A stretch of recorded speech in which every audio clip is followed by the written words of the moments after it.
दोस्तों, ये कहानी है दो ऐसे यहूदी कैदियों की जिन्होंने मौत की घाटी से निकलकर पूरी दुनिया को वो सच्चाई बताई जिसे सुनकर रूह कांप उठे। ये कहानी है उन अनसुनी चीखों की, उन अनदेखी लाशों की और उन बहादुरों की जिन्होंने अपनी जान जोखिम में डालकर हिटलर के भयानक राज को उजागर किया। फिल्म का नाम है दी वर्ल्ड विल ट्रेम्बल, यानी कि दुनिया कांप उठेगी। ये नाम सिर्फ एक चेतावनी नहीं बल्कि इतिहास का वो सच है जो आज भी लोगों के दिलों को झकझोर देता है। कहानी की शुरुआत होती है साल 1942 में। ये वो समय होता है जब पूरी दुनिया दूसरे विश्व युद्ध का दर्द झेल रही थी और जर्मन्स ने पश्चिमी पोलैंड के ज्यादातर हिस्से पर कब्जा कर लिया था। तभी हमें पोलैंड का एक छोटा सा गांव दिखाया जाता है जहां कुछ ऐसा बना था जिसे देखकर नर्क भी शर्म से झुक जाए। दरअसल यहाँ नाजियों का पहला ऐसा डेथ कैंप है जहां मौत एक खेल होती थी और इंसानियत सिर्फ एक सपना। यहाँ हर दिन ट्रकों में भरकर यहूदी, जिप्सी, पोलिश, विद्रोही और दूसरे अल्पसंख्यक लोग लाए जाते थे। उन्हें बहाने बनाकर बुलाया जाता, कहा जाता कि उन्हें नए काम सिखाए जाएंगे ताकि सभी को रोजगार मिल सके। लेकिन यहाँ की असलियत ये थी कि लोगों को मारने के लिए उन पर नए नए तरीके आजमाए जाते और उन्हें ऐसी दर्दनाक मौत दी जाती जिसे देखकर किसी की भी रूह कांप जाए। लोग कुछ ही मिनटों में दम तोड़ देते और फिर उन लाशों को जलाना या दफनाना होता था। यही काम सौंपा गया था कुछ खास कैदियों को। इन कैदियों को ग्रेव डिगर्स कहा जाता, यानी कि गड्ढा खोदने वाले। ये लोग खुद मौत से घिरे होने के बाद भी हर दिन दर्जनों लाशें दफनाते थे बिना किसी विरोध के, क्योंकि विरोध का मतलब सीधे मौत होता था। इन्हीं ग्रेव डिगर्स में से दो लोग थे जिनका नाम सलोमन और माइकल था। ये दोनों भी बाकियों की तरह आम यहूदी नागरिक थे। जंग से पहले सलोमन एक शिक्षक था और माइकल एक दर्जी हुआ करता था। इन दोनों का ही परिवार इनसे अलग हो चुका था। सलोमन की माँ, बहन और भाई की कोई खबर नहीं थी और माइकल के पिता को उसके सामने ही गोली मार दी गई थी। अब इनका हर दिन का रूटीन एक जैसा होता था। इनका काम सुबह उठते ही ट्रकों की तरफ जाना, गैस चैम्बर्स से लाशें निकालना, उन्हें गड्ढों में डालना और ऊपर से चूना और मिट्टी डालकर दबा देना। कई बार उन्हें अपनी ही जाति के छोटे बच्चों की लाशें उठानी पड़ती थीं, जिनकी आंखें अब भी अधखुली होती थीं, जैसे कि पूछ रही हों, मैंने आखिर ऐसा क्या किया था। फिर एक सुबह इन सभी कैदियों को गड्ढा खुदवाने के लिए जंगल में लाया जाता है, जहां बहुत सारे जर्मन सोल्जर्स भी पहरा दे रहे थे। फिर ये सभी काम करते समय आज रात यहाँ से भागने की योजना बनाते हैं, ये जानते हुए भी कि अगर पकड़े गए तो उन्हें सजाए मौत मिलेगी। तभी इनमें से बुल्फ नाम का एक पोलिश व्यक्ति जर्मन्स का ध्यान भटकाने के लिए अपना टूटा हुआ फावड़ा दिखाता है, लेकिन गुस्से से बौखलाया ये नाजी ऑफिसर उसे पीटना शुरू कर देता है और कहता है कि अब तुम अपने हाथों से ही गड्ढा खोदोगे। तभी मौका पाते ही उसका दूसरा साथी एक छोटे से चाकू को अपनी जेब में छिपा लेता है, लेकिन तभी एक सिपाही आकर इन्फॉर्म करता है कि दूसरी शिपमेंट आ चुकी है, तुम्हें कमांडेंट ने बेस पर बुलाया है। जिसके बाद ऑफिसर लेंज बुल्फ, सलोमन और माइकल के साथ कैंप की तरफ जाने लगता है। फिर बुल्फ बताता है कि कल सुबह जब हमें ट्रक में लाया जाएगा तो हम चाकू से कवर फाड़कर भाग जाएंगे। हालांकि सलोमन कहता है कि आखिर हम भागकर जाएंगे कहाँ। जिसके बाद बुल्फ बताता है कि नदी के उस पार ग्रेवॉब नाम का एक गांव है, वहां मैं एक धर्मगुरु को जानता हूं जो अंडरग्राउंड लोगों के साथ जुड़ा हुआ है, वो हमारी मदद जरूर करेगा। जिसके बाद ये लोग कैंप के अंदर दाखिल होते हैं जहां कुछ यहूदी लोगों की डेड बॉडी पड़ी थी। तभी एक ऑफिसर बाहर आता है और इनसे पूछता है कि क्या तुमने पहले कभी सॉर्टिंग की है। इनमें से दो का जवाब ना होता है। जिसके बाद नाजी ऑफिसर कहता है कि अगर तुमने चोरी करने, भागने या किसी से बात करने की कोशिश की तो तुम्हें मार दिया जाएगा।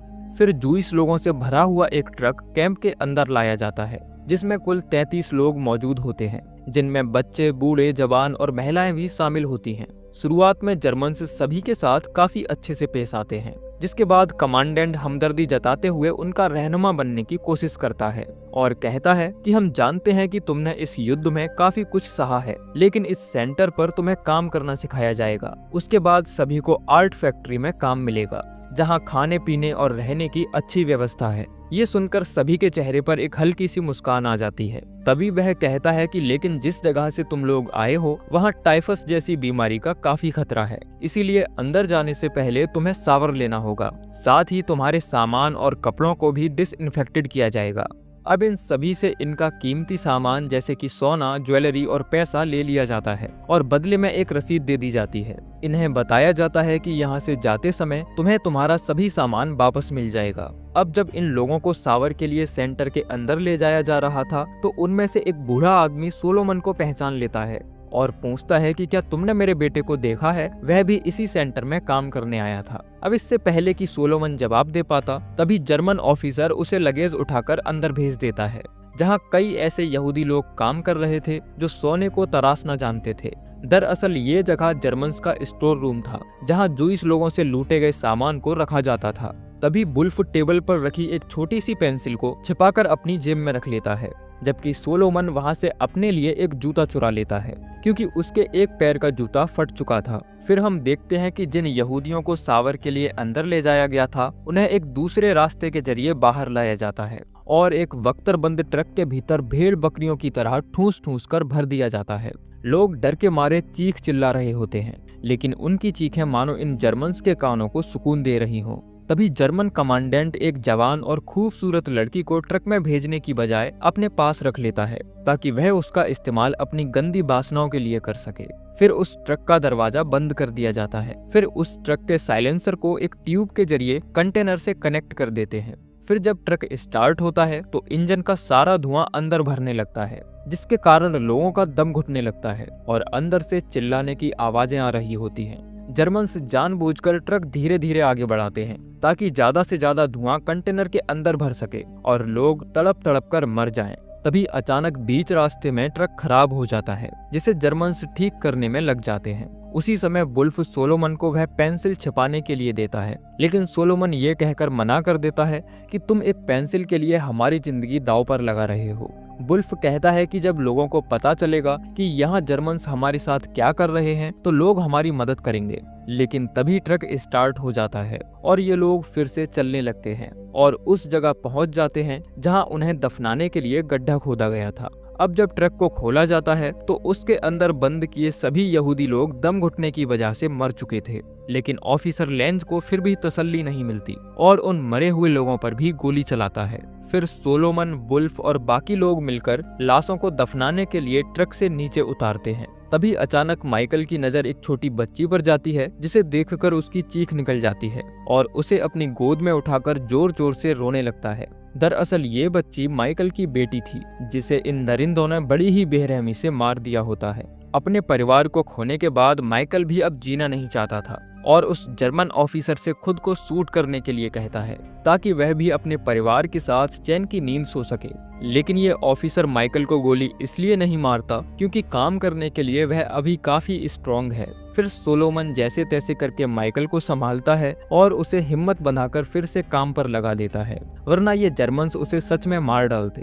अब काम खत्म करने के बाद जब इन्हें कैंप की तरफ वापस लाया जा रहा था, तभी अचानक एक पुलिस व्यक्ति इनका रास्ता रोक लेता है और एक यहूदी शख्स को जर्मन्स के हवाले कर देता है, जो बचकर भाग रहा था। जिसके बाद लेंज उसे इनाम में 2 सिगरेट देकर उस आदमी के सर में गोली मार देता है। दरअसल ये एक सबक था जो जर्मन ऑफिसर यहूदियों को सिखाना चाह रहा था कि अगर किसी ने भागने की कोशिश की तो उसका परिणाम मौत होगा। अब ये लोग वापस कैंप के अंदर पहुंचते हैं, जहां इन्हें खाने में पानी के जैसे पतला सूप और एक छोटा सा ब्रेड का टुकड़ा दिया जाता है, जबकि जर्मन्स इन्हीं के देश में बैठकर दावत उड़ा रहे होते हैं। तभी वुल्फ सभी को कल का प्लान समझाता है, जो उन्हें यहाँ से भागने में मदद करने वाला था। उसी समय कमांडेंट आकर सभी को लाइन में खड़ा कर देता है और कहता है कि आज 9 ट्रांसपोर्ट में कुल 823 डेड बॉडीज लाई गई हैं। लेकिन मैं इस काम से खुश नहीं हूँ। हमें इस प्रोडक्टिविटी को बढ़ाने के लिए हर रोज कम से कम 12 ट्रक यहूदी चाहिए, इसीलिए तुम लोगों को ज्यादा मेहनत करनी होगी। जिसके बाद वह सभी कैदियों से एक्सरसाइज करवाने लगता है और इसी दौरान मोनिक ने जो चाकू अपनी पॉकेट में छिपा रखा था वह निकलकर जमीन पर गिर जाता है, जिसके बाद उसे हिरासत में लेकर सबके सामने उसी चाकू से गला काटकर मार दिया जाता है। फिर कमांडेंट अपना मूड ठीक करने के लिए एक लड़की को बाहर बुलाता है। ये वही लड़की होती है जिसे इन्होंने ट्रक में जाने से रोक लिया था। इस लड़की की हालत इतनी खराब थी कि पूरा शरीर खून में सना हुआ था, जिसके जिम्मेदार केवल और केवल ये जर्मन्स जानवर होते हैं। फिर वह अपना मनोरंजन करने के लिए सभी कैदियों से डांस करवाता है और उसके सिपाही हवा में फायरिंग कर रहे होते हैं। इसी दौरान एक गोली उस लड़की को लग जाती है और मौके पर ही उसकी मौत हो जाती है। ये देखकर कमांडेंट बुरी तरह भड़क जाता है और अपने ऑफिसर से कहता है कि अब तुम मुझे एक दूसरी लड़की लाकर दोगे, वरना मैं तुम्हें भी मार दूंगा। लेकिन कमांडेंट की दरिंदगी अभी शांत नहीं हुई थी। वह सभी कैदियों को लाइन में खड़ा करता है और उनके सिर पर बॉटल्स रखकर निशाना लगवाता है, जिसमें कई कैदी मारे जाते हैं, जिनमें से एक वुल्फ भी होता है, जो यहूदियों को यहाँ से भागने में मदद करने वाला था और वही इनके प्लान का मास्टरमाइंड था। लेकिन मरने से पहले वह सोलोमन को पेंसिल दे जाता है, जो उसने स्टोर रूम से चुराई होती है, जबकि जो लोग जिंदा बचे थे उन्हें एक कमरे के अंदर बंद कर दिया जाता है। उसी रात सोलोमन ने माइकल से कहा, हमें अपने लोगों को बचाने के लिए भागना होगा। अगर हम जिंदा रहे तो पूरी दुनिया को बताएंगे कि यहाँ क्या हो रहा है। माइकल हिचकिचाते हुए कहता है कि अगर हम भागे और पकड़े गए तो हमें बाकी कैदियों के सामने गोली मार दी जाएगी। लेकिन सोलोमन ने जवाब दिया, मरना तो तय है, पर अगर मरने से पहले दुनिया को जगा सकें तो शायद कोई बच जाए। तभी सोलोमन एक कांच के टुकड़े को दिखाता है, जिसे उसने अपने हाथ में छिपा लिया होता है, और इसी की मदद से ये लोग यहाँ से भागने वाले थे। हालांकि बाकी लोग भी चिंतित होते हैं कि सोलोमन और माइकल के भागने के बाद जर्मन्स उनके साथ पता नहीं क्या करेंगे। जिसके बाद सोलोमन उस पेंसिल से सभी कैदियों के घर का पता और नाम लिखता है, ताकि इनके घर वालों को इनकी खबर मिल सके। फिर 19 जनवरी सन 1942 की सुबह कैदियों को कैंप से निकालकर ट्रक में बिठाया जाता है और इन्हें जंगल के रास्ते ले जाया जाने लगता है। अब सोलोमन जैसे ही कवर फाड़ने के लिए हाथ बढ़ाता है तो गोल्डमैन नाम का एक बूढ़ा आदमी उसे रोक लेता है, क्योंकि ऐसा करने के लिए जर्मन्स का ध्यान भटकाना जरूरी था। इसीलिए वह उनसे सिगरेट पीने के बहाने उनके नजदीक जाता है, और इसी बीच सोलोमन और माइकल उस कबर को फाड़कर ट्रक से बाहर कूद जाते हैं। लेकिन जर्मन्स द्वारा उन्हें देख लिया जाता है और वो लोग उन पर अंधाधुंध गोलियां चलाने लगते हैं। लेकिन ये दोनों बिना किसी बात की परवाह किए पूरी जान लगाकर भागते हैं और नाजियों द्वारा बनाई गई बाउंड्री को कूदकर उस पार निकल जाते हैं। तभी माइकल के पैर में गोली लग जाती है, लेकिन वह बिना रुके भागता रहता है और तब तक नहीं रुकता जब तक कि नदी नहीं आ जाती। हालांकि नदी का पानी एकदम ठंडा होता है, लेकिन बिना सोचे ये दोनों नदी में कूद जाते हैं और तैरते हुए जर्मन्स की पहुंच से काफी दूर निकल जाते हैं। फिर सोलोमन माइकल को पकड़कर उसे किनारे पर लेकर आता है और इतने दिनों बाद ये दोनों आजादी की सांस लेते हैं। तभी सोलोमन माइकल के जख्म को देखता है, लेकिन अच्छी बात ये होती है कि गोली पैर के आर पार निकल गई थी। अब इससे पहले कि देर हो जाती, ये लोग जंगल के रास्ते आगे बढ़ना जारी रखते हैं, लेकिन हवा इतनी ठंडी थी कि सांस लेना मुश्किल हो रहा था। ऊपर से इन दोनों के कपड़े भी गीले हो चुके थे। दोनों कई घंटों तक छिपते हुए आगे बढ़ ही रहे थे कि तभी गाड़ियों के गुजरने की आवाज सुनाई पड़ती है। ये दोनों जल्दी से छिप जाते हैं और देखते हैं कि बड़ी तादाद में वहां से जर्मन फौज गुजर रही है, लेकिन खुशकिस्मती से इनकी जान बच गई थी। फिर ये दोनों चलते चलते एक घर के नजदीक पहुंचते हैं जो जंगल में ही बना हुआ था। अब इससे पहले कि कोई इन्हें देख लेता, ये दोनों जाकर गोडाउन में छिप जाते हैं, लेकिन बदकिस्मती से ये घर एक जर्मन ऑफिसर का होता है।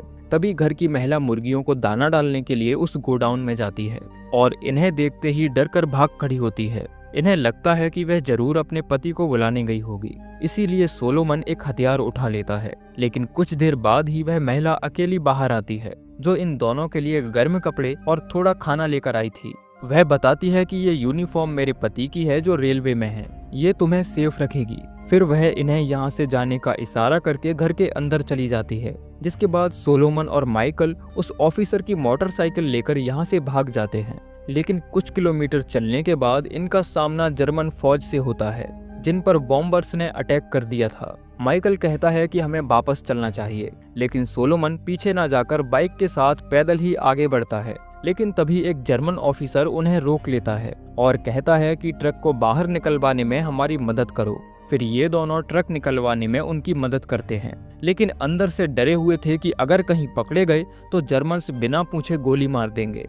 फिर वह ऑफिसर माइकल से पूछता है कि क्या तुम रेलवे में काम करते हो? सोलोमन कहता है कि हाँ, हम लोग आगे का ट्रैक ठीक करने जा रहे थे, लेकिन कुछ क्रांतिकारियों ने हम पर गोली चला दी, जो माइकल के पैर के आर पार निकल गई। जिसके बाद वह ऑफिसर अपने मेडिक से माइकल का इलाज करवाता है और इन्हें वहां से जाने देता है। जिसके बाद ये दोनों फिर से मोटरसाइकिल स्टार्ट करके वहां से निकल आते हैं। लेकिन अब सोलोमन की आंखें नम थीं, क्योंकि जिस उम्मीद के साथ वह डेथ कैंप से भागा था वह शायद अब पूरी होने वाली थी।